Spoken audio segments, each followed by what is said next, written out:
Bismillahirrahmanirrahim. Assalamualaikum warahmatullahi wabarakatuh. Alhamdulillah. Allahumma salli ala Sayyidina Muhammad wa ala ali Sayyidina Muhammad. Pertama, bersyukur kepada Allah. Kenapa kita mesti bersyukur, teman-teman sekalian?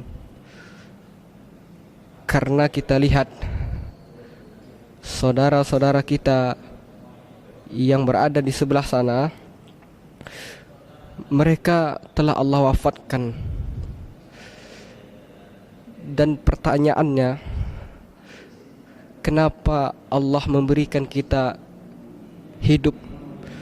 Pertanyaannya lagi, wahai saudaraku, apakah kemudian Allah ini tidak bisa mematikan kita detik ini juga? Pertanyaan itu mesti kita hadirkan di dalam diri kita setiap saat, agar diri ini menjadi diri yang bersyukur kepada Allah. Makna daripada syukur, teman-teman sekalian, adalah mempergunakan kesempatan hidup ini untuk beribadah. Oleh karenanya Allah mengatakan di dalam Al-Quran, wa ma khalaqtul jinna wal insa illa liya'budun. Apa arti ayat ini? Arti dari ayat ini yang sebenarnya, teman-teman sekalian, sebenarnya aku ini tidak menciptakan seluruh jin dan seluruh manusia kecuali ada maksud, ada tujuan tertentu. Bukan hanya sekedar diciptakan lalu kemudian dibebaskan, tidak ada aturan, tidak ada ganjaran, tidak ada pahala, tidak ada pembalasan. Bukan. Allah Maha Mulia, Allah Maha Bijaksana.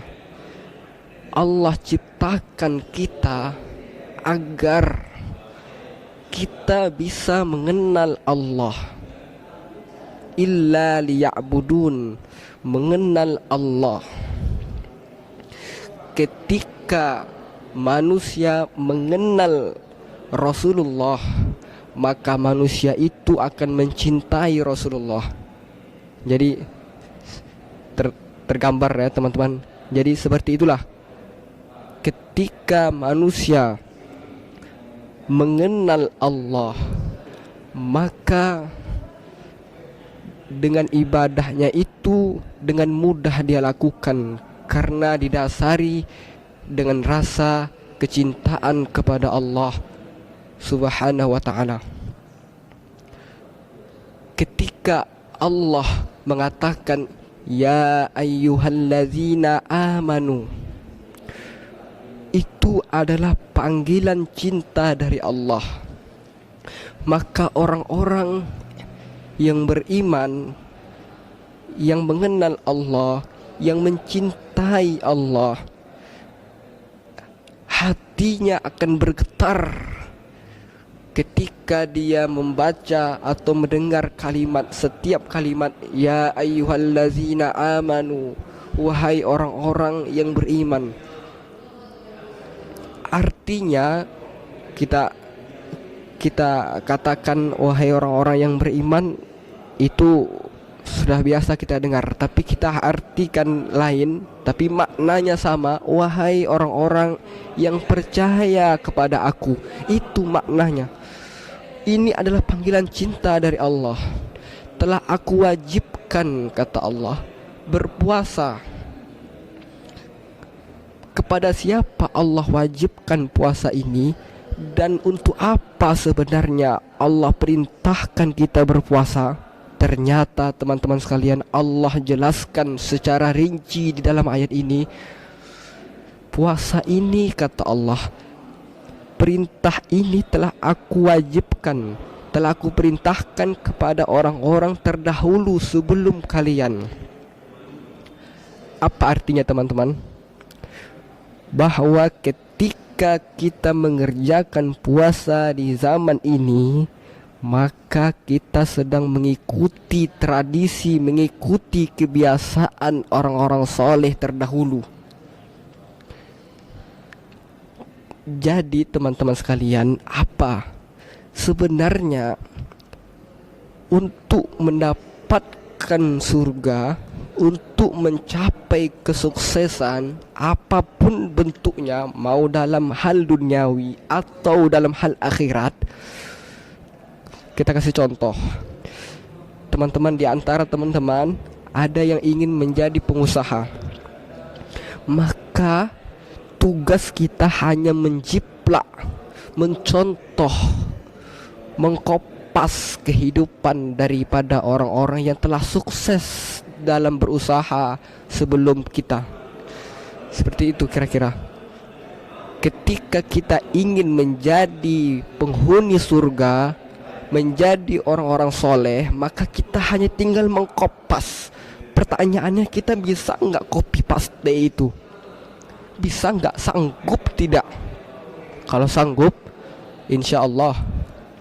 Dan kita berharap dengan apa yang kita lakukan puasa ini telah mengikuti, telah mengkopas daripada kebiasaan orang-orang soleh terdahulu. Semoga Allah gabungkan kita, Allah satukan kita di hari kiamat, Allah kumpulkan kita bersama dengan orang-orang soleh, orang-orang yang dicintai oleh Allah Subhanahu wa ta'ala.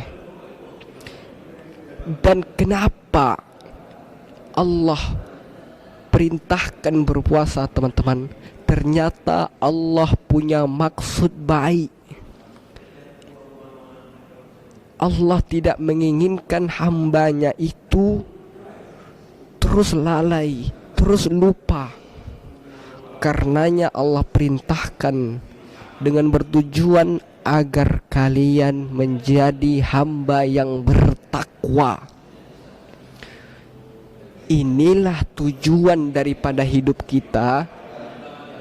Inilah kenapa Allah perintahkan kita berpuasa, agar diri ini menjadi hamba yang bertakwa kepada Allah Subhanahu wa ta'ala. Apa makna takwa ini? Sebenarnya apa takwa? Rasulullah kekasih kita mengatakan, at-taqwa hahuna. Takwa itu letaknya di hati, di kalbu, bukan terletak pada pakaianmu, jubahmu, pecimu, tetapi takwa itu terletak di hati. Dan apa yang ada di dalam hati kita ini dirincikan lagi oleh Sayyidina Ali bin Abi Thalib, teman-teman. Apa kata Sayyidina Ali bin Abi Thalib memaknai daripada takwa ini? Al-khawf, di dalam kalbu ada rasa takut kepada Allah. Coba kita tanya, teman-teman, apakah ada umat Islam yang tidak takut kepada Allah? Masih banyak, teman-teman. Masih banyak, wahai saudaraku. Apakah ada umat Islam yang takut kepada Allah? Masih ada, Pak. Masih ada. Oleh karena itu, Allah memandang kita kepada kalbu, bukan kepada bentuk pakaian. Maka perhatikanlah isi daripada kalbu kita ini. Apakah ada rasa takut? Kalau ada rasa takut kepada Allah, ketakwaan itu bisa diketahui, Pak. Karena pemilik kalbu adalah diri kita, yang mengetahui kualitas keimanan kita kepada Allah adalah diri kita sendiri. Maka jangan nilai orang lain, tapi tanyakan kepada diri kita, sampai di mana level keimanan kita, sampai di mana kita menyia-nyiakan kehidupan kesempatan kita. Sebagaimana orang-orang yang telah Allah wafatkan tadi, mereka, apa kata mereka? Saudaraku yang kucintai karena Allah, orang-orang yang telah Allah wafatkan, mereka meminta kepada Rabb-Nya agar dilemparkan ke dunia lagi, kembali ke dunia. Dan kita diberikan kesempatan, alhamdulillah, Allah berikan, Allah kabulkan doa, Allah sampaikan di bulan Ramadan. Belum tentu ada jaminan di Ramadan yang akan datang kita akan bertemu kembali. Oleh karenanya jangan pernah sia-siakan Ramadan ini, saudaraku yang kucintai karena Allah. Jangan sia-siakan. Demi Allah, kita akan menyesal ketika kita mempunyai kesempatan di bulan Ramadan. Apakah ada orang-orang yang sebelum masuk Ramadan ini, tahun ini, kemarin, ada tidak orang-orang yang Allah wafatkan? Ada kan, kita dapati kabar satu hari menjelang masuknya bulan Ramadan dia wafat. Allah tak izinkan dia. Maka jangan pernah sia-siakan Ramadan ini. Anggap Ramadan ini adalah Ramadan yang terakhir dalam kehidupan kita, sehingga kita betul-betul tidak menyia-nyiakan semua segala kehidupan kita, jadikan ibadah. Ada satu kisah, saya tutup dengan sebuah kisah.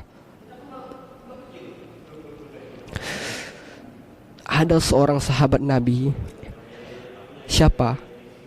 Bernama Abdullah bin Umar. Abdullah bin Umar ini adalah ulamanya para sahabat Rasulullah, anak dari Umar bin Khattab. Jadi teman-teman sekalian, Abdullah bin Umar ini di bulan Ramadan, kita bisa katakan setelah tarawih, kemudian beliau membaca Al-Quran di malam hari, tahajud lagi bangun, membaca Al-Quran lagi, kemudian sholat subuh berjamaah, kemudian duduk berzikir mengingat Allah sampai waktu isyraq. Abdullah bin Umar melakukan ini. Setelah itu dia merasa kebingungan, apa lagi yang harus aku lakukan? Tahajud sudah, baca Quran sudah, sholat subuh berjamaah di masjid sudah, zikir menjelang sholat subuh sampai waktu isyraq sudah, sholat sunnah isyraq sudah. Sehingga Abdullah bin Umar kebingungan, apa amalan ini, jangan sampai sia-sia di bulan Ramadan. Sehingga dia terlintas di dalam hatinya untuk mengamalkan sebuah hadis Nabi, saudaraku, bahwa setiap ucapan Assalamualaikum Allah balas 10 pahala. Maka Abdullah bin Umar ketika itu apa yang dia lakukan? Lihat, dia kelilingi kampungnya. Kalau dulu kampung, kalau sekarang kita katakan RT kita. Kita bisa katakan kita jogging keliling RT. Dan apa yang dilakukan Abdullah bin Umar? Mengucapkan salam kepada seluruh yang dia temui di dalam kampungnya itu. Dan mengucapkan salamnya itu tidak sia-sia, lengkap. Assalamualaikum warahmatullahi wabarakatuh, Assalamualaikum warahmatullahi wabarakatuh, lengkap. Bukankah kata Rasul, ucapan salam Assalamualaikum, kata Rasul, dia mendapatkan 10 pahala.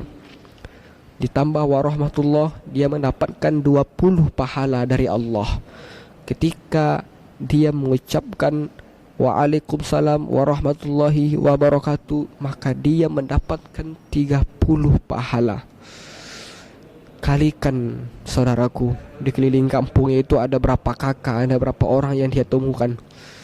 Oleh karenanya di bulan Ramadan ini jangan pernah berhenti, daripada teruslah melakukan kebaikan-kebaikan sampai pada masanya kita berkumpul di akhirat nanti bersama dengan orang-orang soleh, karena kita mengikuti jejak orang-orang soleh. InsyaAllah bertemu kita lagi di lain waktu. Mudah-mudahan Allah pertemukan kita dalam keadaan sehat walafiat. Demikian, Assalamualaikum warahmatullahi wabarakatuh.